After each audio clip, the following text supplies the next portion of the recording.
For over 75 years, it was one of history's most baffling cold cases. We're talking about an unknown man, an undetectable poison, and a secret code that nobody could crack. But now, thanks to a single strand of hair and some incredible modern science, the mystery of the Somerton Man has at last been solved. So let's take a look at the timeline here, because it really shows you the incredible arc of this thing. We're going to journey from this baffling discovery on a lonely beach back in 1948, through decades of wild spy theories, all the way to the amazing science that, in 2022, finally gave this man his name back. All right, so our story kicks off on the morning of December 1st, 1948, on Somerton Beach in South Australia. And it starts with a discovery that would spark a truly global obsession. Now, you have to imagine this. To the first people on the scene, he just looked peaceful. There were no signs of a struggle, no trauma whatsoever. His head was just resting against the concrete, his feet were crossed.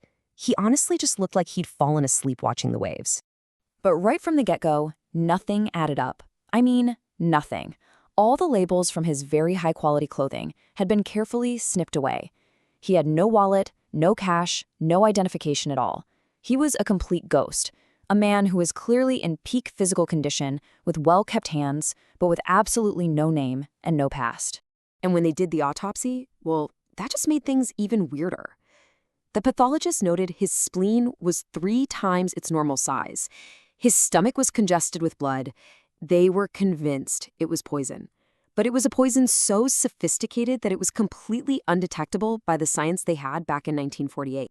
Okay, so this is where the trail of evidence gets really, really bizarre.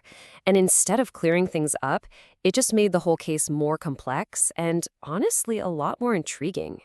About a month and a half goes by, and bam! Police find this brown suitcase that had been left in the station's cloakroom. And they knew it was his, because a reel of this very specific orange waxed thread inside perfectly matched the thread that was used to repair a pocket in the dead man's trousers. So you'd think, great, a breakthrough, right?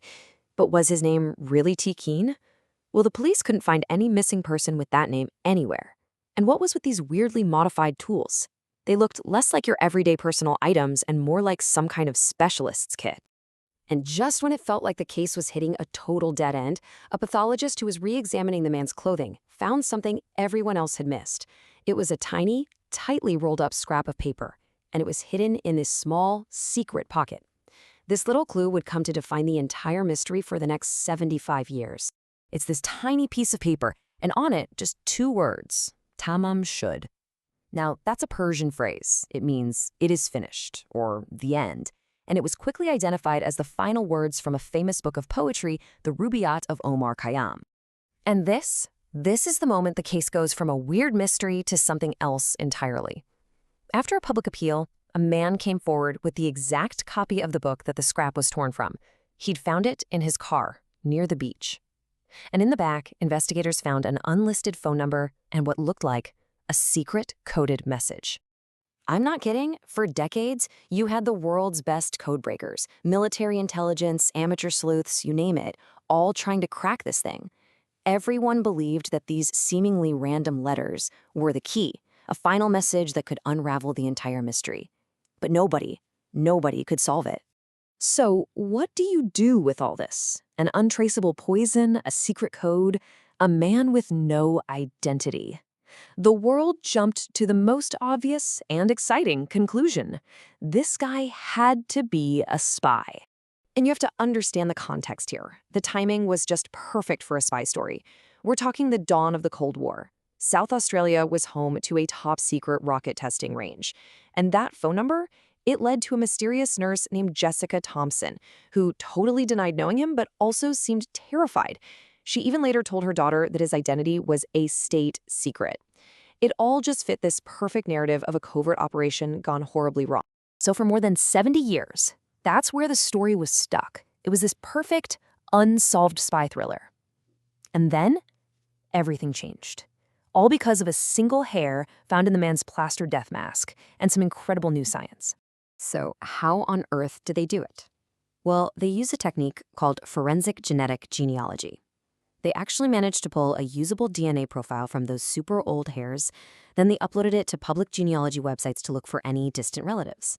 From there, they started the painstaking work of building a family tree backwards through time. And I really want you to appreciate the sheer scale of this work. It's just astonishing.